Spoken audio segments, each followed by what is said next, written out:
안녕하세요. 여러분, 오늘은 일론 머스크의 어린 시절을 통해 철학자들의 명언과 엮어 이야기를 구성해 보았습니다. 다소 어려운 이야기일 수 있으나 동시대를 살아가고 있는 인물이고 좋은 영향을 받을 수 있음에 글로 써보았습니다.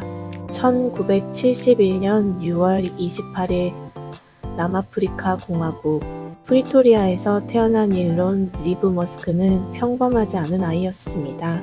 그는 조숙했고 남들보다 1년 일찍 학교에 입학했습니다. 하지만 이 조숙함은 축복이 아니라 저주가 되었습니다. 3살의 보육원에 들어간 어린 일론은 친구가 한 명도 없었습니다. 그의 어머니 메이 머스크는 회상합니다.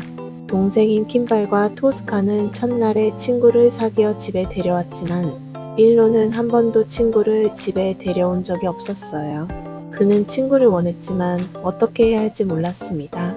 여기서 우리는 실존주의 철학자 사르트르가 말한 타인은 지옥이다라는 명제를 떠올립니다. 하지만 어린 머스크에게 지옥은 타인 그 자체가 아니라 타인과 연결될 수 없는 자신의 무능함이었습니다.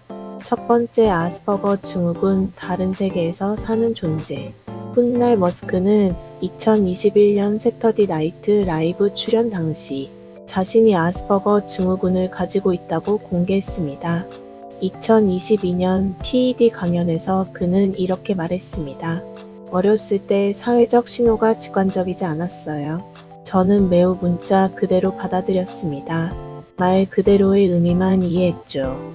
사람들이 무언가를 말할 때 저는 그것을 문자 그대로 받아들였어요. 그리고 책을 읽으면서 비로소 사람들이 항상 진짜 의미하는 것을 말하지 않는다는 것을 배우기 시작했습니다. 여기서 우리는 플라톤의 동굴의 비유를 떠올립니다. 동굴 안의 사람들은 그림자만 보며 그것이 실제라고 믿습니다. 하지만 머스크의 경우는 반대였습니다.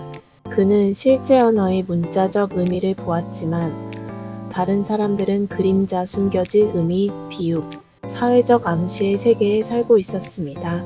이 단절은 깊은 고독을 낳았습니다.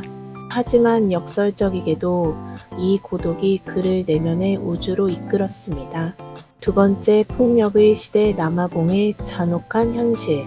10살 때 머스크는 죄책감 때문에 아버지 에롤 머스크와 함께 살기로 결정했습니다. 하지만 그곳은 끊임없는 언어적 학대가 있는 곳이었습니다. 훗날 머스크는 아버지는 함께 있기 어려운 사람이었고 나에게 심리적 고문을 가했다고 회상했습니다. 학교는 더 잔인했습니다. 한 번은 학교 괴롭힘으로 인해 계단에서 던져져 병원에 입원했습니다. 그의 아버지는 병원에서 일론 머스크가 알아보지 못할 정도로 심각한 상태였다고 했습니다. 머스크는 이렇게 말했습니다. 나는 진짜 하드코어 거리 싸움을 해봤어요. 그중 몇 번은 정말 심하게 얻어맞았죠. 저는 남아프리카에서 자랐습니다. 매우 폭력적인 곳이에요. 니체는 말했습니다. 나를 죽이지 못하는 것은 나를 더 강하게 만든다. 하지만 우리는 여기서 더 깊은 진실을 발견합니다. 폭력은 머스크를 강하게 만든 것이 아니라 다른 세계로 도망가게 만들었습니다. 그리고 그 도망처는 책과 컴퓨터였습니다. 세 번째, 책 속의 피난처 지식이라는 탈출구. 머스크는 조용하고 책벌레 같은 아이였습니다.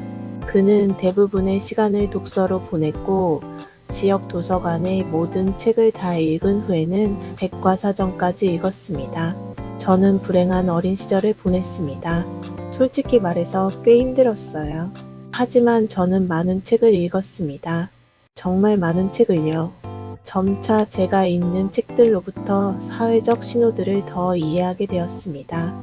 그는 과학소설과 만화책으로 도피했고 그곳에서 세상을 구하려는 캐릭터들을 만났으며 별들로 가는 꿈을 꾸기 시작했습니다. 특히 더글러스 애덤스의 은하수를 여행하는 히치하이커를 위한 안내서는 그에게 깊은 영향을 미쳤습니다. 머스크는 이 책을 실제로는 철학에 관한 책이지만 우스꽝스러운 유머 책으로 위장한 것이라고 설명했습니다. 그는 독일 철학자들도 읽었는데 후에 이렇게 회상했습니다. 10대 때 독일 철학자들에 빠진 것은 확실히 현명하지 못한 선택이었어요. 꽤 어둡죠. 어른이 되어 있는 게 훨씬 낫습니다. 여기서 우리는 쇼펜하우어의 의지와 표상으로서의 세계를 떠올립니다. 현실이 고통스러울 때 인간은 예술과 지식을 통해 의지의 고통에서 잠시 해방됩니다. 어린 머스크에게 책은 단순한 지식이 아니라 존재의 고통에서 벗어나는 형이상학적 탈출구였습니다. 네 번째, 컴퓨터 통제 가능한 세계의 발견. 10살 때 머스크는 컴퓨터와 비디오 게임에 관심을 갖게 되었습니다. 그는 카모도 VIC-20 사용자 매뉴얼을 통해 독학으로 프로그래밍을 배웠습니다. 12살에 그는 블라스타라는 베이직 기반 게임을 만들어 PC, 오피스 테크놀로지 잡지에 약 $500에 팔았습니다. 훗날 그는 이렇게 회상했습니다.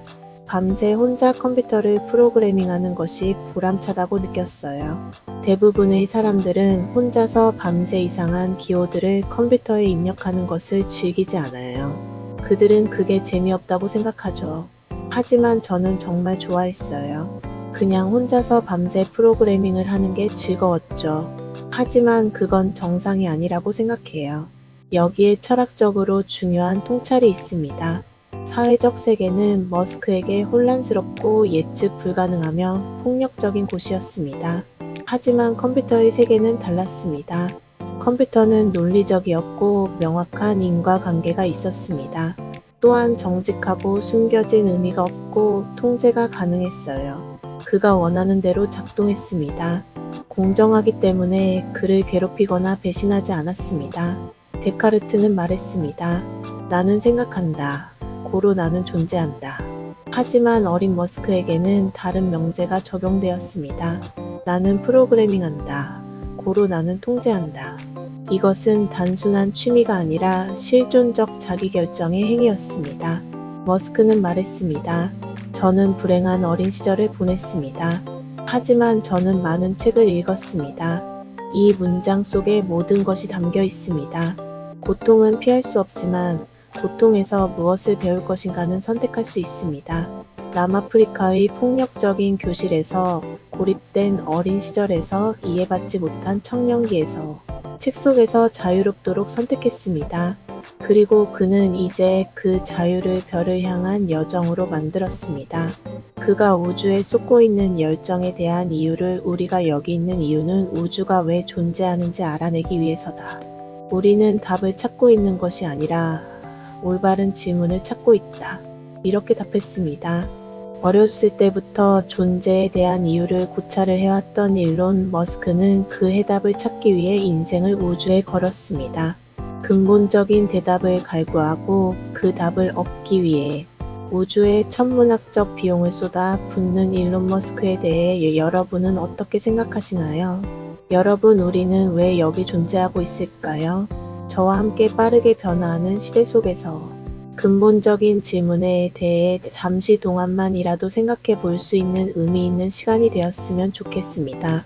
오늘도 소중한 시간 속에서 제 이야기 들어주셔서 감사드립니다.